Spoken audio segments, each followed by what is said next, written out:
Exothermic,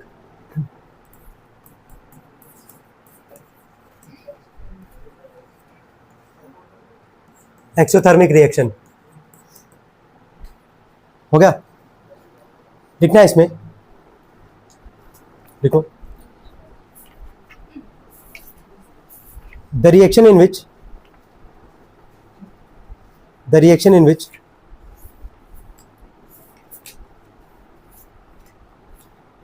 heat is HEAT, heat is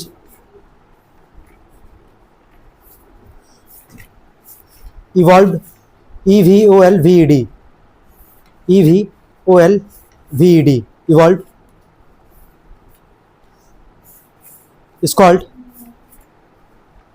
called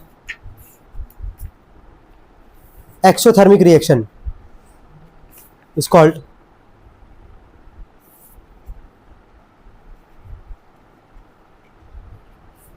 exothermic reaction. Heading डालना अगला, endothermic,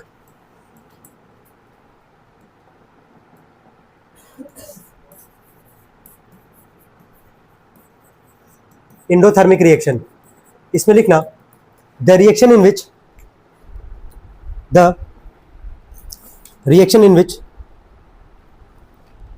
heat is absorbed, ABSORBED, absorbed, is called endothermic reaction, is called endothermic reaction। देखो बहुत आसान reaction है दोनों, ध्यान से सुनना। किसी रिएक्शन में अगर हीट जो है वो निकलेगा, अगर इवॉल्व का मतलब होता निकलना, क्या होता है? निकलना। तो किसी रिएक्शन में अगर हीट निकलेगा उसको कौन सा रिएक्शन बोलोगे? एक्सोथर्मिक। किसी रिएक्शन में अगर हीट जो है वो तुम्हारा एब्जॉर्ब अगर होगा, क्या होगा? एब्जॉर्ब होगा, उसको क्या बोलोगे? एंडोथर्मिक। क्या बोलोगे? एंडोथर्मिक। क्लियर हो रहा है एक्सोथर्मिक एंडोथर्मिक का मतलब क्या होता है? चलिए ठीक है, कुछ क्वेश्चन हम लोग कल कर रहे थे, उसी पर हम लोग आगे बढ़ते हैं। इंटेक्स हो गया था पूरा, कुछ बाकी था? मैग्नीशियम रिबन वाला हुआ था सवाल? ठीक। ये वाला सब्सटेंस एक्स जो व्हाइट वॉशिंग के लिए इस्तेमाल होता है, क्या होता है? व्हाइट वॉशिंग एक्स क्या होता है? Calcium oxide. वाटर के साथ रिएक्शन करेंगे तो क्या मिलेगा? हाँ तुम बताओ। CaO2।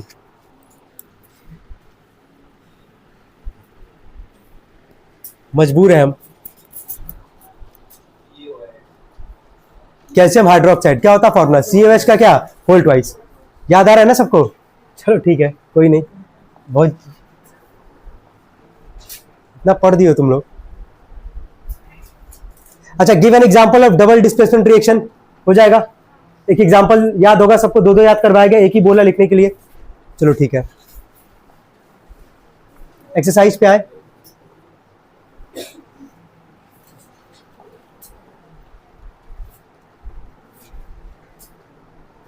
फोर्थ का आंसर लिखना, लिखो।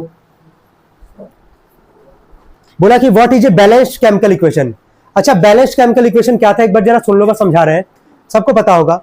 जितना रिएक्टेंट में एटम होगा उतना ही किसमें होना चाहिए? प्रोडक्ट में। उसी के लिए तो बैलेंसिंग पढ़ते थे हम लोग, पूरा कहानी उसी के लिए पढ़ाई गया है कि जितना रिएक्टेंट में एटम होगा उतना ही किसमें होगा? प्रोडक्ट में। उसी को हम लोग क्या बोलते हैं? Balanced chemical equation. क्या बोलेंगे? Balanced chemical equation. तो इसका आंसर लिखना, फोर्थ का है ये।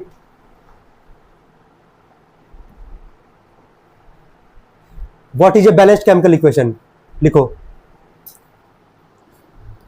A chemical equation having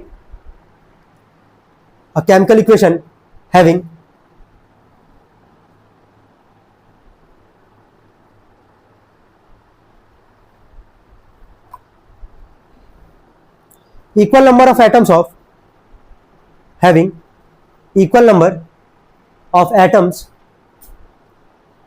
of different elements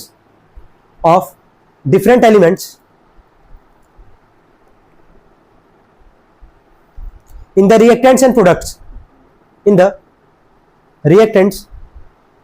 and products, PRODUCTS, products, हो गया.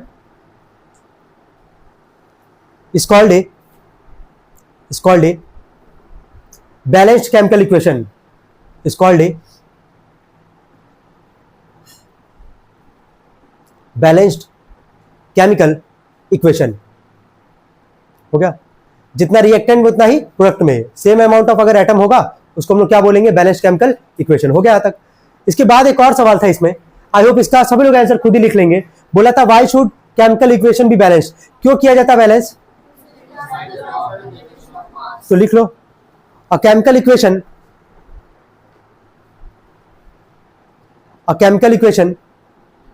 should be balanced. A chemical equation लिखो, a chemical equation should be balanced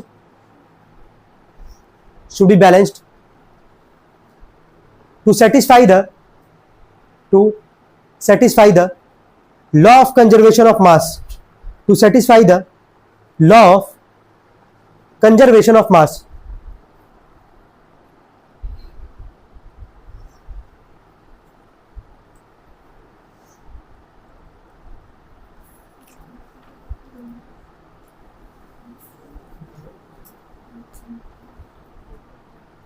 हो गया.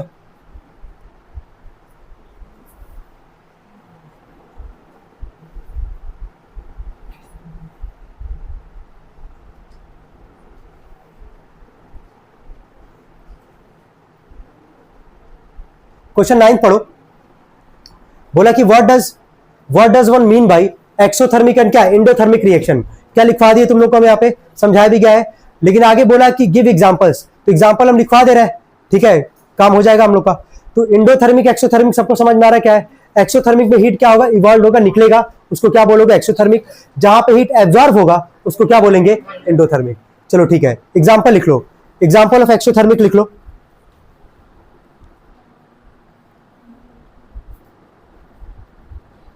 C plus O2 gives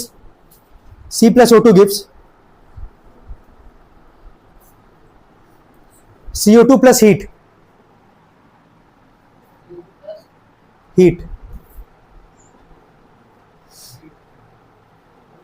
gives CO2 plus heat. हो गया, पहला लिख पाए. तो क्या हीट यहां पे कार्बन ऑक्सीजन मिल रहा है, तो क्या मिल रहा है, कार्बन डाइऑक्साइड. क्या हीट रिलीज हो रहा है कि नहीं हो रहा है, हो रहा है ना. तो इवॉल्व का मतलब होता निकलना. तो जिस रिएक्शन से हीट निकलेगा उसको कौन सा रिएक्शन बोलोगे, एक्सोथर्मिक. क्या बोलोगे, एक्सोथर्मिक. हो गया हमारा. एंडोथर्मिक का एग्जांपल लिख लो.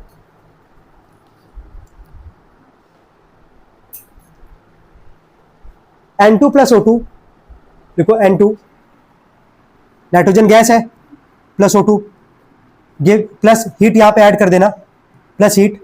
N2 plus O2 plus heat gives NO. और बैलेंस का अगर करना होगा तो क्या करोगे, 2NO. हो गया. नाइट्रोजन भी गैस है, ऑक्सीजन भी गैस है, दोनों मिला देना, क्या बन जाएगा, नाइट्रोजन मोनोऑक्साइड. क्या बनेगा, नाइट्रोजन मोनोऑक्साइड. NO का फॉर्मूला क्या, NO का नाम क्या होता है, नाइट्रोजन मोनोऑक्साइड. CO का नाम क्या होता है, कार्बन मोनोऑक्साइड. ऐसी NO का नाम भी क्या होगा, नाइट्रोजन मोनोऑक्साइड. हो गया तक काम हमारा. चलो नेक्स्ट क्वेश्चन पे आए.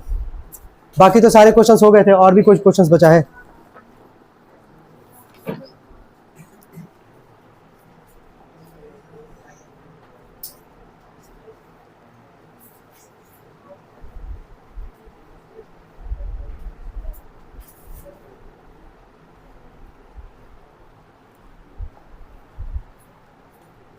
पहले इसका 12th वाला क्वेश्चन दिखिए, अब हम पढ़ दे रहे हैं. वैसे डिकम्पोजिशन रिएक्शन जो एनर्जी की सप्लाई में दिया जाता था, पहला बोला हीट, फिर लाइट और क्या, इलेक्ट्रिसिटी.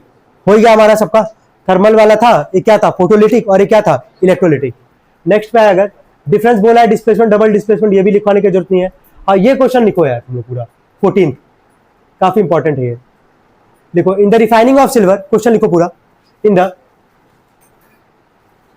रिफाइनिंग ऑफ सिल्वर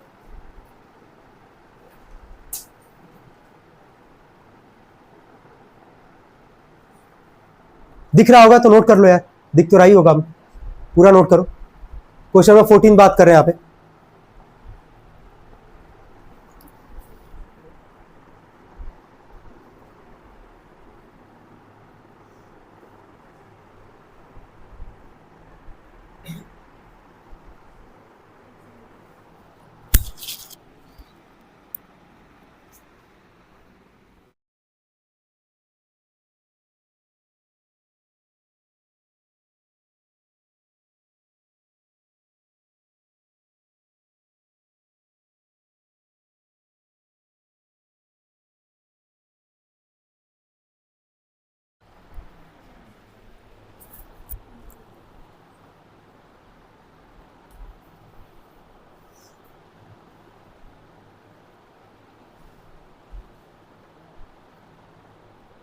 हो गया, लिख पाए क्वेश्चन?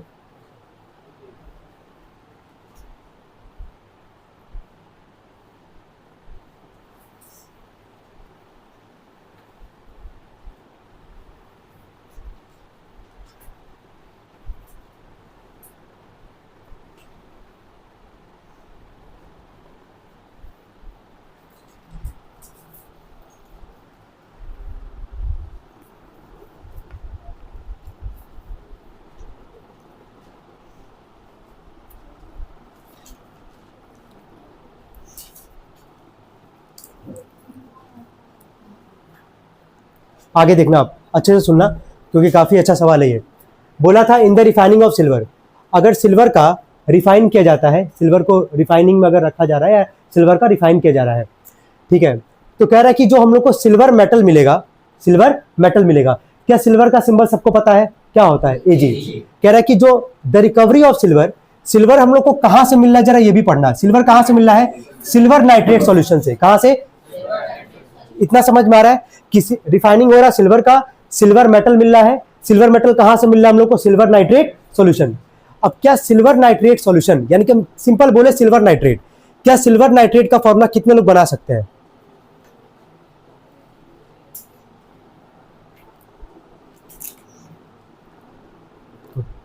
ठीक है, बनाए, जरा बनाए।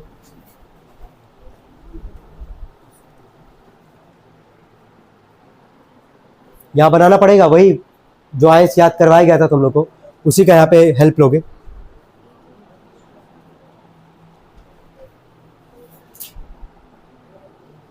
चलो इतना टाइम नहीं है अपने पास। हाँ देखो, देख लो एक बार, सुनो। सिल्वर को हम लोग को रिकवर करना है, ठीक है। सिल्वर रिकवर हो रहा है। सिल्वर कहां से रिकवर हो रहा है? Silver nitrate solution. तो पहले सिल्वर नाइट्रेट का हम बना रहे फॉर्मूला। सिल्वर हो गया, सिंबल क्या हो गया? एजी। नाइट्रेट का क्या होता है? NO3। क्या होता है? NO3। सिल्वर का वैलेंसी +1, नाइट्रेट का -1, क्रॉस मल्टीप्लाई करोगे तुमको भी दिख रहा है क्या बनेगा? AgNO3। लिख लो सभी लोग, AgNO3 लिखो, AgNO3 प्लस। हो गया? सबको यहां तक समझ में आ रहा है? रिफाइनिंग किसका हो रहा था यार? सिल्वर का। रिकवरी हम लोग किसका कर रहे हैं? सिल्वर का। सिल्वर को निकाल रहे हैं। सिल्वर को किससे निकालना है? Silver nitrate solution. तो पहले हम सिल्वर नाइट्रेट सॉल्यूशन का बना दिया यहाँ पे फॉर्मूला। आगे बढ़े, बोला कि इन्वॉल्व, ध्यान देना इन्वॉल्व के बाद, involve displacement bye copper metal, यानी कि सिल्वर को हम लोग को निकालना है। सिल्वर को निकालना है। सिल्वर को कहां से निकालना है? उसके नाइट्रेट सॉल्यूशन से। मतलब सिल्वर नाइट्रेट हमारा दिख रहा है यहाँ पे फॉर्मूला। कह रहा है कि यहाँ पे सिल्वर को हटाएगा, सिल्वर को कौन डिस्प्लेस करेगा? कॉपर। कौन करेगा? कॉपर। अच्छा, नाम पढ़ के बता पाओगे कौन सा रिएक्शन होने वाला है? डिस्प्लेसमेंट। कौन सा? क्या ये कंपाउंड है? ठीक है। किसके द्वारा डिस्प्लेस करने का बात कर रहा है? कॉपर, Cu के द्वारा। समझ में आ रहा है सबको यहां तक? ठीक है, अब देखते जाना। यहां से कॉपर जो होगा वो किसको हटाएगा? Ag को हटाएगा ना, Ag को। तो यहां से क्या बनेगा? सोच के बोलना। CuNO3 नहीं बनता है ना? चलो कोई बात नहीं, ये नोट करो तुम लोग पहले। कोई बात नहीं, कोई बात नहीं, कर लो पहले। अपने जगह सही हो, क्योंकि तुम हमको पता कि क्यूप्रस लेके चले हो। क्या यहाँ पे क्यूप्रिक नहीं हो सकता था? क्यूप्रिक ही यहाँ पे बनता है, ये ध्यान रखना है। ये याद करने वाला चीज है कि यहाँ पे क्या बनेगा? क्यूप्रिक। क्या बनेगा? क्यूप्रिक। अभी दिखा रहे कैसे, बस पहले इतना नोट कर लो। हो गया तक सबका? सवाल पहले समझ में आ रहा है कि नहीं? सिल्वर का रिफाइनिंग हो रहा है। सिल्वर को कहां से निकालना है? उसके नाइट्रेट सॉल्यूशन से, मतलब सिल्वर नाइट्रेट से। तो पहले सिल्वर नाइट्रेट का बनाया फॉर्मूला। आगे बोला कि सिल्वर नाइट्रेट में से सिल्वर को निकालना है, तो उसका डिस्प्लेसमेंट कौन मेटल करेगा? कॉपर। कौन करेगा? कॉपर। ये सबको समझ में आ रहा है यहां तक? यहां तक कोई दिक्कत तो नहीं है? ठीक है, अब आगे देखना। सिल्वर नाइट्रेट था हमारे पास AgNO3, और ये क्या हमारे पास? कॉपर। यहां से कॉपर किसको हटाएगा? सिल्वर को हटाएगा। कॉपर की वैलेंसी 2 होती है, एक होता है क्या? +1, और ये क्या होता है? +2। क्या होता है? +2। +1 को क्या बोलते हैं हम लोग? क्यूप्रस। और +2 को क्या बोलते हैं? क्यूप्रिक। कोई डाउट यहां तक किसी को? यहां पे जो कॉपर नाइट्रेट बनेगा ना तुम्हारा, वो कॉपर में कौन सा वैलेंसी का नाइट्रेट बनाएगा? +2 वाले का। किसका बनाएगा? +2 का। ये याद रखना है तुमको, ये याद रखना है। जैसे तुम लोग बोले CuNO3, अपनी जगह सही थे, क्योंकि तुमको ये नहीं पता था कि ज्यादा स्टेबल कौन होता है। ज्यादा स्टेबल कब होगा? जब कॉपर का वैलेंसी क्या होगा? +2। क्या होगा? +2। क्लियर है यहां तक? अब आगे देखो। अब यहां हम रख रहे हैं कॉपर, और एक तरफ क्या रखेंगे? नाइट्रेट। क्या रखेंगे? नाइट्रेट। कॉपर का वैलेंसी क्या बताया है, +2, नाइट्रेट का तो पता ही है -1, क्रॉस मल्टीप्लाई करोगे तो क्या बनेगा, CuNO3 का क्या होल ट्वाइस, और साथ में क्या निकलेगा यहां से, Ag। क्या सबको समझ में आ रहा है? किसका रिफाइनिंग कर रहे थे, सिल्वर का। क्या सिल्वर मिला कि नहीं मिला, मिला। किसमें से निकालना था, सिल्वर नाइट्रेट में से। सिल्वर नाइट्रेट में से सिल्वर को निकालना था किसके द्वारा, डिस्प्लेस करवा के, कॉपर के द्वारा। तो बस Cu यहां पे लिखे। अब कॉपर यहां से सिल्वर को हटाएगा, लेकिन कॉपर का जो नाइट्रेट बनेगा वो बनेगा CuNO3 का क्या होल ट्वाइस, क्योंकि कॉपर कौन से वैलेंसी में ज्यादा स्टेबल होता है नाइट्रेट के साथ, +2, किसमें, +2। तो इसका नाम अगर कॉपर नाइट्रेट लिखोगे तो भी सही है, अगर और अच्छे से नाम लिखना चाहो तो इसका नाम क्या लिख सकते हो, क्यूप्रिक नाइट्रेट। क्यूप्रिक तुमको ये बता देगा और हमेशा याद रहेगा कि क्यूप्रिक नाइट्रेट लिखने का यहाँ पे क्या सेंस है कि कॉपर की वैलेंसी क्या है, +2, क्या है, +2। क्लियर है यहाँ तक यार, कोई डाउट यहाँ तक किसी को? ठीक है, बैलेंस करना तुम्हारा काम है, देख लो, अगर कोई बैलेंस नहीं तो कर लो। अब ये सब यार देखो, ब्रैकेट वाला याद आ रहा है, इसका भी बैलेंसिंग तुम लोग को हम प्रैक्टिस करवाए हैं सबका, तो घर पे करना है इसको, बैलेंसिंग हम नहीं करवाएंगे, ठीक है, बैलेंसिंग तुम्हारा काम है करना। सवाल सबको क्लियर है, सबको समझ में आ रहा है सवाल क्या था ना, ठीक।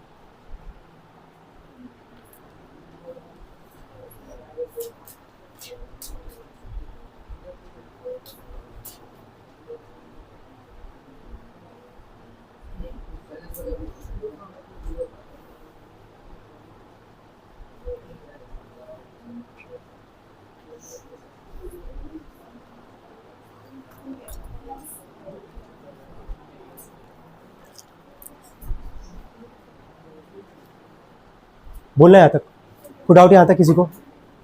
सबको समझ में आ रहा है, क्लियर है सबको ना यार, कि सिल्वर को निकालना था कहाँ से, सिल्वर नाइट्रेट में से निकालना था। पहले सिल्वर नाइट्रेट का बनाया फॉर्मूला, कैसे बनाया फॉर्मूला ये भी पता होगा। सिल्वर की वैलेंसी क्या, +1, नाइट्रेट का क्या, -1। इसके बाद से हम लोग क्या लिए, किसके द्वारा डिस्प्लेसमेंट था, कॉपर के द्वारा। तो कॉपर यहाँ हटाएगा तो CuNO3 नहीं बनेगा, क्या बनेगा, CuNO3 का क्या होल ट्वाइस, क्योंकि कॉपर जब नाइट्रेट के साथ रिएक्शन करता है तो किसमें ज्यादा स्टेबल होता है, +2 वाले वैलेंसी में, किसमें, +2। तो इसका बनेगा CuNO3 का क्या होल ट्वाइस, प्लस क्या हो जाएगा यहाँ से, सिल्वर हमारा निकल जाएगा। बैलेंसिंग करना तुम्हारा काम है। बैलेंसिंग कितने लोग वैसे कर लें यहीं पे, वेरी गुड, ठीक है, बहुत सही। जो नहीं किया है घर पे आराम से करेगा। चलो आगे बढ़ते हैं। सवाल दिख रहा है सबको, सबको दिख रहा है ना पीछे से भाई सवाल? अब देखना यहाँ पे अगला सवाल है, what do you mean by precipitation reaction. हम प्रेसिपिटेशन को कल डिस्कस किए थे तुम लोग के साथ, ठीक है। हम एग्जांपल इसका कल क्या बोले थे कि जो डबल डिस्प्लेसमेंट का एग्जांपल है वही इसका भी लिखवाएंगे, ठीक है। प्रेसिपिटेट का सिंबल भी कल तुमको हम डिस्कस किए थे तुम लोग के साथ। नहीं वो तो लिखने का तरीका है, डाउन अगर एरो रहेगा तो उसका मतलब क्या समझोगे, प्रेसिपिटेट। अगर एरो ऊपर रहेगा तो क्या समझोगे, गैस, ठीक है। चलो लिखो, है अगला सवाल लिखो, प्रेसिपिटेशन रिएक्शन, नॉर्मली लिख दो प्रेसिपिटेशन रिएक्शन, लिखना है इसमें।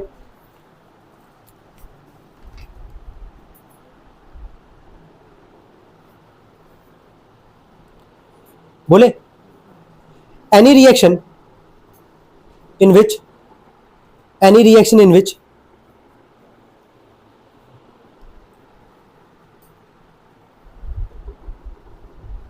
an insoluble solid and insoluble solid हो गया, ब्रैकेट में प्रेसिपिटेट, ब्रैकेट क्लोज कर देना, is formed that suddenly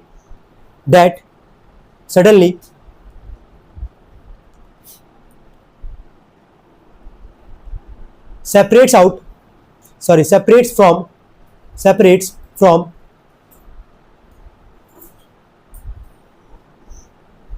हो गया, separates from the solution is called a precipitation reaction.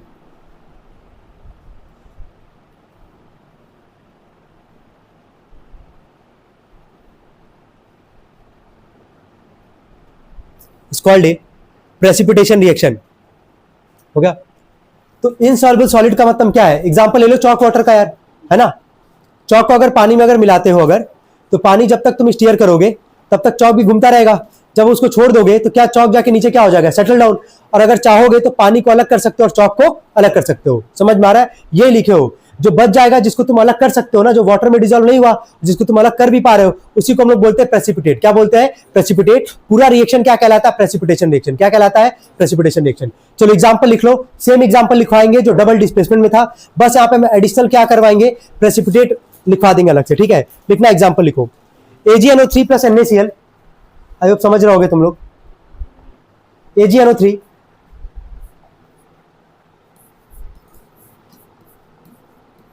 Plus NaCl, नाम सबको पता ही होगा। इसमें क्या नाम है इसका, जल्दी बोलो। सिल्वर नाइट्रेट, ये सोडियम क्लोराइड। क्या बनेगा? AgCl plus NaNO3। NaNO3 का नाम क्या होगा? Sodium nitrate. और AgCl का नाम क्या होगा? Silver chloride. चलो ठीक है, नोट कर लो। सिल्वर क्लोराइड के नीचे डाउन एरो दे देना। क्या डबल डिस्प्लेसमेंट का एग्जांपल था कि नहीं था? यही याद किए थे ना तुम लोग, 2 एग्जांपल तुमको याद करवाया गया था। पहला है ये, हो गया तक, डाउन एरो दे दिया यहाँ पे। इसके नीचे लिखो व्हाइट PPT, व्हाइट प्रेसिपिटेट।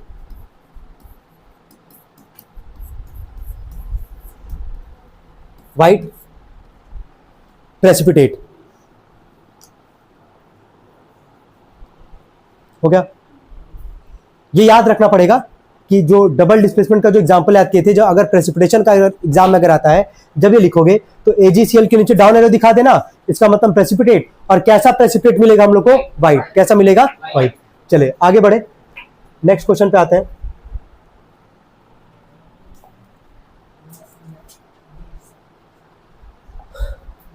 ये तो हो गया यहाँ पे, कल ये हो गया था ना, explain the following in terms of gain और लॉस ऑफ ऑक्सीजन वाले पे, ऑक्सीडेशन और क्या, रिडक्शन।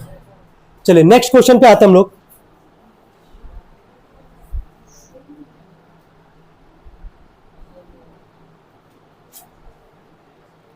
लिख लो क्वेश्चन नंबर 17।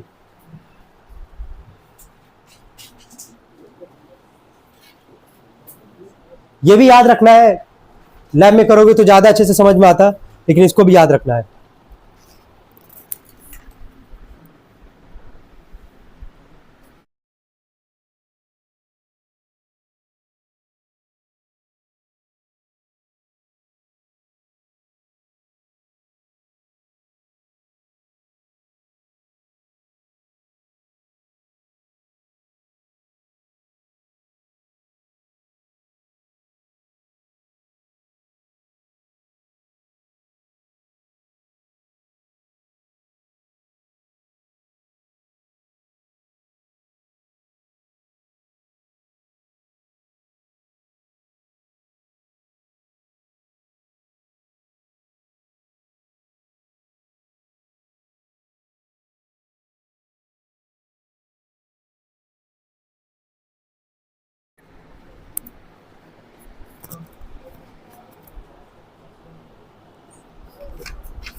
हो गया। ये एग्जाम में अगर आएगा तो अगर बिन देखो याद ही करना है, इसमें कोई कैसे क्या समझाएंगे, इसमें हम तुमको समझा दे रहे हैं, सवाल जो पढ़ा है जो लिखा है वही बोल दे रहे हैं, समझ जाना, उससे याद करना है भाई, सिंपल इसमें याद करना है। देखो क्या लिखा गया है, बोला एक शाइनी ब्राउन है, ठीक है, एक शाइनी ब्राउन कलर्ड एलिमेंट है,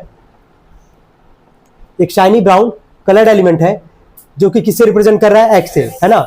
एक शाइनी ब्राउन है कलर्ड एलिमेंट है जो कि एक्स को रिप्रेजेंट कर रहा है, कह रहा है इसको हीट करने पे एयर में अगर हीट करेंगे बिकम्स ब्लैक इन कलर। समझ में आ रहा है क्या बोल रहा है? एक शाइनी ब्राउन एलिमेंट है जिसको कि वो कैपिटल एक्स से रिप्रेजेंट कर रहा है, कह रहा है इसको एयर में अगर हीट करोगे, एयर मतलब क्या, ऑक्सीजन, है ना, एयर का मतलब क्या है, ऑक्सीजन। अगर ऑक्सीजन में अगर इसको अगर हीट करते हो तो तुरंत एलिमेंट ब्राउन से, जो शाइनी ब्राउन था, वो उसका कलर क्या हो जा रहा है, ब्लैक। क्या हो जा रहा है, ब्लैक। अब तुमसे बोला है नेम द एलिमेंट एक्स, जो कि ब्राउन एलिमेंट, जो शाइनी ब्राउन एलिमेंट था एक्स, उसका नाम बताना है, और साथ में क्या, ब्लैक कलर का जो कंपाउंड बनेगा, जो है ना यहाँ पे एयर में हीट करने के बाद ब्लैक कलर का कंपाउंड पर बनना है, वो भी तुमको बताना है। एग्जाम में अगर आएगा तो वही लिख पाएगा जिसको याद होगा, सिंपल बता रहे हैं। अगर एक्सपेरिमेंट कर सकते हो तो स्कूल में करवाया जा सकता है, तो कोई दिक्कत नहीं है भाई। अगर नहीं करवाया जा सकता है तो रटना है, तुमको बस जितना समझाना था सवाल पढ़ के समझा दिया है। इसका आंसर लिखो। लिखो, कोई पूछे तुमसे अगर शाइनी ब्राउन एलिमेंट क्या होता है तो बोलना कॉपर। क्या होता है, कॉपर। लिखो, आंसर लिखना। The shiny brown element, number 1 करके लिखना है, इसमें 2 सवाल है ना। देखो, the shiny brown element, the shiny brown element, comma x, capital x, is copper.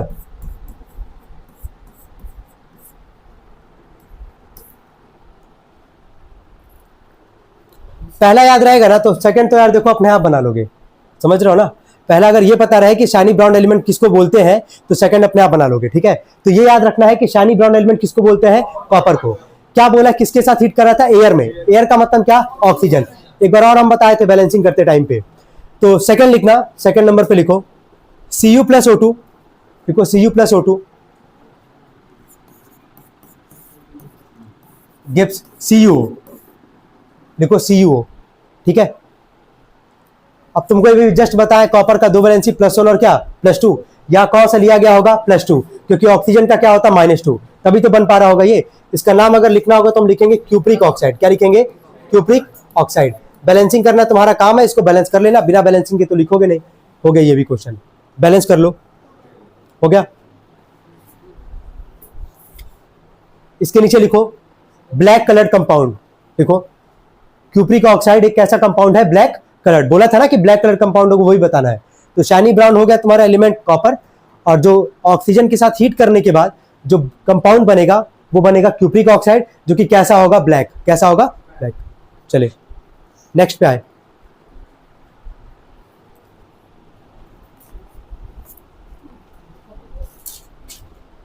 हो गया। नेक्स्ट क्वेश्चन पे आते हैं। बोला why do we apply paint on iron articles. कल हम डिस्कस किए भी थे, किससे प्रिवेंट करने के लिए। तो इसको खुद भी लिख सकते हो ना, इसको खुद ही लिख लेना है, अपने ओन वर्ड में लिख लेना।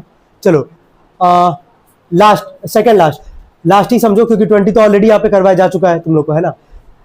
Oil and fat containing food items are flushed with nitrogen, Y.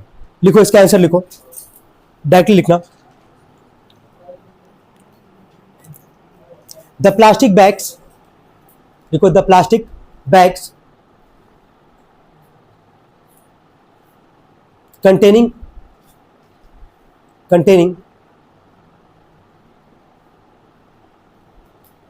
oil and fat, containing oil and fat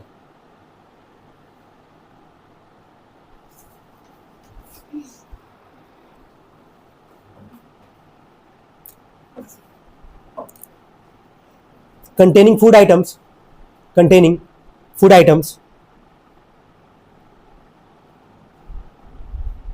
are flushed with an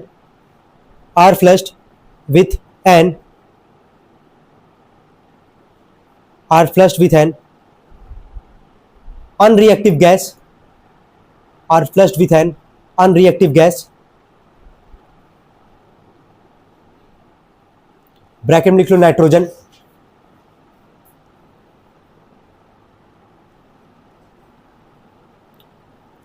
so as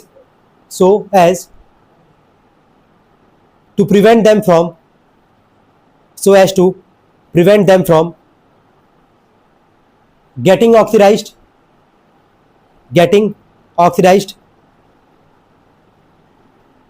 and turn oxidized and turn rancid। किससे बचाने के लिए, rancid से, है ना। कि जो भी फूड आइटम है खराब ना हो, टेस्ट और स्मेल उसका खराब ना हो, उस फिनोमेना को क्या बोलते थे, रैंसिडिटी। कल पढ़े भी थे हम लोग। कई तरीका था बचाने का, तो एक तरीका उसमें से क्या था कि ऑयल और फैट कंटेनिंग जो फूड आइटम्स होते हैं, जैसे कि चिप्स के पैकेट हो गए, उसमें कौन सा गैस भर दो, नाइट्रोजन गैस। तो ठीक है, यही था हमारा। तो सारे एनसीईआरटी क्वेश्चन हो गए हमारे, हो गया ना सारा क्वेश्चन।